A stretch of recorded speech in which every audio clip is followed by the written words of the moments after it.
ఈరోజు శివాజీ గారి ఒక వీడియో పెద్ద ఎత్తున వైరల్ అయింది. నెటిజన్లు ఆ వీడియో పైన శివాజీ గారిని ఒక రకంగా ట్రోల్ చేశారు. ఆ వీడియో ఏంటంటే దుబాయ్‌కి ఆల్టర్‌నేటివ్ అమరావతి అని చెప్పి అమరావతిని దుబాయ్ కంటే కూడా ఎక్కువ పోల్చడం జరిగింది. అమరావతి ఇంకా పూర్తి స్థాయిలో స్టార్టింగే కాని ఒక రాజధాని. గట్టిగా అమరావతి అనేది దుబాయ్ స్థాయికెళ్ళాలంటే ఎన్ని వందల సంవత్సరాలయిద్ది. అటువంటి అమరావతిని దుబాయ్‌తో పోలుస్తూ మాట్లాడటం చాలామంది ఏంటిది అమరావతిలో వాటర్ ఏదైతే వర్షం వాటర్ వస్తే అక్కడ నిలిచిపోయి పూర్తి స్థాయిలో అతలాకుతలం అయ్యే పరిస్థితి ఉంటది. మరి దుబాయ్ చిన్న యుద్ధానికి అది అతలాకుతలం అయిపోయిందని మాట్లాడుతున్న శివాజీ రెండిటిని ఎట్లా పోల్చాడు అని పెద్ద ఎత్తున ట్రోలింగ్ అయ్యారు. దానిపైన శివాజీ గారు మాట్లాడుతూ ఆ ఇష్యూని టేక్ ఓవర్ చేసి వెంటనే సైడ్ డీవియేషన్‌కెళ్ళాడు. అంటే ఇక్కడ కూడా ఒక రాజకీయ చాణక్యత శివాజీ గారు ప్రదర్శించారు.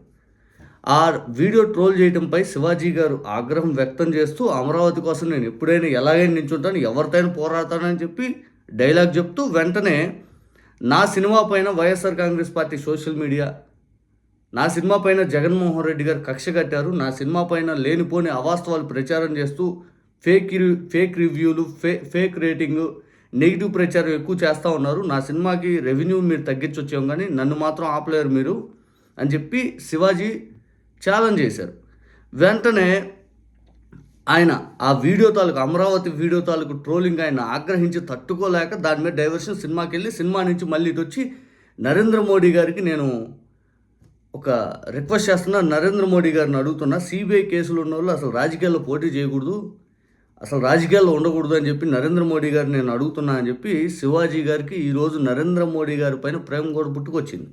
ఎందుకంటే ఇదే శివాజీ గతంలో 2019 ఫిబ్రవరిలో ధర్మ పోరాట దీక్ష అని చెప్పి నాడు ఢిల్లీలో జరిగినటువంటి దీక్షలో నరేంద్ర మోడీ గారిని ఉద్దేశిస్తూ ఏమన్నారో మనందరికీ తెలుసు.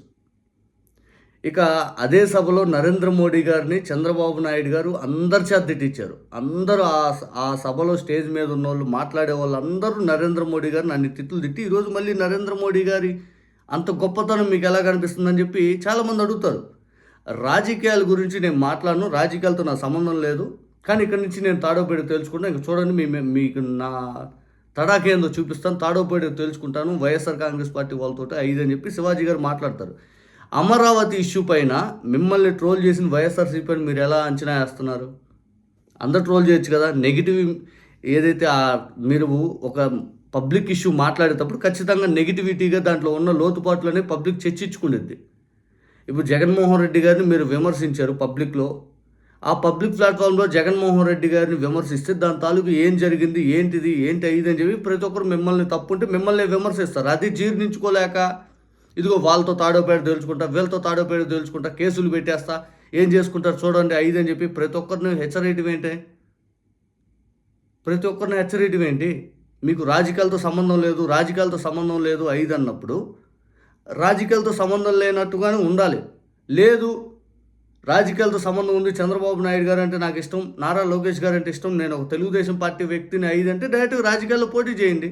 లేకపోతే రాజకీయాల్లో డైరెక్ట్గా మీరు ప్రెస్ మీట్లు కండక్ట్ చేస్తూ పూర్తి స్థాయిలో ఏదో చేయండి. అంతేగాని ఇట్లా దుష్ప్రచారం చేయడం మంచి పద్ధతి అయితే కాదు. ఇదే అమరావతి గురించి మీరు సపోర్ట్ చేస్తూ మాట్లాడినప్పుడు నెగిటివ్ కూడా మాట్లాడే వాళ్ళు ఉంటారు కదా. మీకేంటి బాధ? మీరు సపోర్ట్ చేస్తూ మాట్లాడవచ్చు, అది ప్రజాస్వామ్యం. మీరు సపోర్ట్ చేస్తూ మాట్లాడవచ్చు, అవతల అపోజ్ చేస్తూ మాట్లాడవచ్చు. అమరావతి గురించి కంటే కూడా రైతులకు న్యాయం జరగాలనే అందరూ పోరాడుతుంది. ఇప్పుడు ఆ రాజధాని గురించి చంద్రబాబు నాయుడు గారు కడతారో లేదో భవిష్యత్తులో తెలిసిద్ది. అది ఆయనకు 5 ఏళ్ళు టైం ఇస్తే 2 ఏళ్ళు అయిపోయింది, ఇంకా 3 ఏళ్ళు ఉంది ఆయన టైం. ఆయన ఆల్రెడీ ప్రతి మీటింగ్లో నారాయణ గారు, చంద్రబాబు గారు అందరూ 3 ఏళ్ళు కడతా అన్నారు. అప్పుడే 2 ఏళ్ళు అయిపోయింది, ఇంకో సంవత్సరం ఉంది. లేకపోతే చివరి ఈ 2029 వరకు తీసుకోవచ్చు, తప్పులేదు. ఆయనకు అధికారం 5 ఏళ్ళు ఉంది కాబట్టి. ఈలోపు అక్కడ జరుగుతున్న ఇష్యూస్ పైన ప్రతి ఒక్కరు క్వశ్చన్ చేయడం తప్పే ఉంది. దాన్ని ఎందుకు జీర్ణించుకోలేకపోతున్నారు మీరు? దాన్ని బేస్ చేసుకుని మీ సినిమా, ఆ సినిమా పేరు కూడా నాకు తెలిసి పబ్లిక్కి పెద్ద తెలియదు, సాంప్రదాయని, ఆ తర్వాత ఏదో ఉంది సాంప్రదాయని శుద్ధపోసినేనా, అదేనేమో టైటిల్, నాకైతే తెలియదు. ఆ సినిమా రిలీజ్ అయిన సంగతి జనాలకు తెలియదు, ఆ సినిమా ఎప్పుడు వచ్చిందో కూడా తెలియదు. మీరు ప్రమోషన్ చక్కగా చేసుకోకుండా, మీరు పూర్తి స్థాయిలో ఏమేమో మీరు చేసుకోకుండా అవతల మీద ఏడిస్తే ఉపయోగం ఏముంది? అయినా మీ సినిమాకి అంతలా రివ్యూలు ఇచ్చి, మీ సినిమా వస్తుందని కక్ష కట్టే వాళ్ళు ఉంటారా? ఉంటారా? మీ సినిమా కోసం వెయిట్ చేసి, మీ సినిమా రిలీజ్ అయితే కక్ష కట్టి నెగిటివ్ ఇంపాక్ట్ చేయాల్సిన అంత కర్మగాలి వాళ్ళు ఎవడైనా ఉంటాడా? అంత ఖాళీగా ఉంటాడా? అంత ఉండడు కదా. మీ సినిమానే టార్గెట్ చేసే అంత జగన్మోహన్ రెడ్డి గారు కూర్చొని పలానా శివాజీ సినిమా వస్తుంది, శివాజీ సినిమా టార్గెట్ చేయండి అని చెప్పి అందరికి ఇచ్చేస్తారా? ఇదేంది ఇది? ఎట్లా వచ్చారు ఇంకా? నిజానికి శివాజీ గారు మీ సినిమాకి ఫేక్ రివ్యూలు లేకపోతే మీ సినిమాకి రేటింగ్లు ఇచ్చే ఇంక నాకు తెలిసి ఎవడెవడు ఇచ్చాడో కూడా తెలియదు, కానీ ఆ సినిమా రిలీజ్ అయిన సంగతి కూడా సగం మంది తెలియదు. ఒకటైతే వాస్తవం, సినిమా బాగుంటే ఉడేని చూస్తాడు, సినిమా బాగుంటే అద్భుతం రా బాబు అని చెప్పి 10 మంది చెప్తాడు, మీకే డబ్బులు వస్తాయి. సినిమా బాగలేదు అంటే ఎవరు చూడ్డు. మీ దండోరా సినిమా ఉంది, చాలామంది చూశారు ఓటీటీ ప్లాట్ఫామ్లో, మీరు ఒక ఇష్యూని తీసుకొచ్చారు. ఆ ఇష్యూ కూడా ఆ సినిమా నిజంగా చెప్పాలంటే ఆ సినిమా నిర్మాత నష్టపోయాడు మీ గుండా. సినిమా బాగుందని చాలామంది చెప్పారు. అంతకుముందు కోర్టు మీరు యాక్ట్ చేసినటువంటి సినిమా బాగుందని అందరు చెప్పారు. ఈ సినిమా గురించి బాగుంటే చూస్తారు, బాగాలేకపోతే ఎవరు చూడరు. ఈ సినిమా ఫ్లాప్ అయిందని చెప్పి మీ నోటితో మీరు చెప్తున్నట్టు నిజం చెప్పాలండి, నా సినిమా రెవెన్యూ తగ్గించారు మీ మీద ఎవరు స్వామి కక్ష కట్టేది? మీ సినిమా ఎవరు కక్ష కడతాడు? మీ సినిమా రిలీజ్ అయిందో లేదో కూడా సగం మంది పబ్లిక్ తెలియదు. మీరే ప్రమోషన్ చక్కగా తీసుకోలేదో, లేకపోతే మీరు ఇంకా పూర్తి స్థాయి పబ్లిక్లో మీ సినిమా సరిగ్గా తీసుకెళ్ళలేకపోయామో, ఏమైనా తగ్గిందా, ఏమైనా ఇబ్బంది జరిగింది మీరు ఆలోచించుకోవాలి.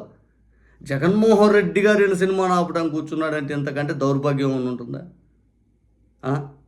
ఆయన కనీసం శివాజీ అనే ఒక వ్యక్తి ఉన్నాడని కూడా నాకు తెలిసి జగన్ గారికి తెలియదేమో బహుశా.